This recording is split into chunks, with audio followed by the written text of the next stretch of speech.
You rude boy. Yeah, that man. Yeah, that man style. Askana.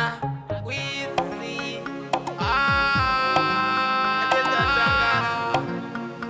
Askana. Salaiva.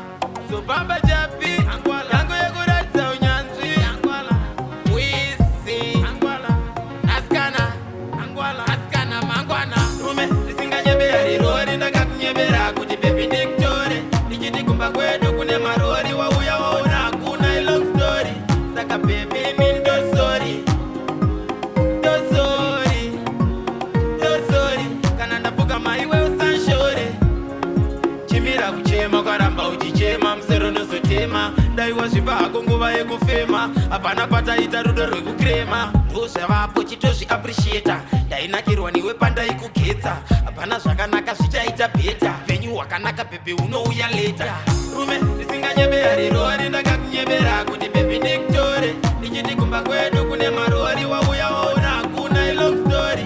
Saka baby min do sorry. Do sorry. Do sorry. Kananda puka maiwe usanshore. Usambo itachauti ndinokushandira baby ndinopinda muraundi. Unoziva tiri vakomana vesaunzi. Hapana patingade kuti pamba paite drauti. Rudo ibofu. Manje redu rwaipita sechitofu.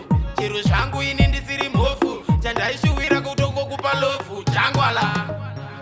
Rudo rwako ndinokumbira. Rudo rwako ndinokumbira. Rudo rwako ndinokumbira. Zvinondidira ndo zvandokudira. Rume ndisinganyeberi rori ndakakunyebera. Kuti baby Dictore. Ndichiti kumba kwedu kune marori. Wauya waona kuna long story. Saka baby min do sorry. Do sorry. Do sorry. Kana ndapuka maiwe usanshore. Chimira kuchema karamba uchichema. Msero nosotema. Dai washiba akunguwa ekufema. Apana pata itarudo rwekukrema. Dosha vapo chitoshi appreciator. Dai nakirwa niwe panda ikuketa. Apana zvakanaka zvichaita beta. Venyu wakanaka pepe unouya later. Rume lisinganyeberi rori ndakakunyebera. Kuti baby Dictore. Ndichiti kumba kwedu kune marori. Wauya waona kuna long story.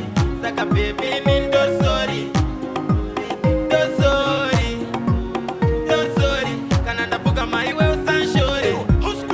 Usamboita dhauti ndinokushandira baby ndinopinda muraundi. Unoziva tiri vakomana vesaunzi. Hapana patingade kuti pamba paite drauti. Rudo ibofu. Manje redu rwaipita sechitofu.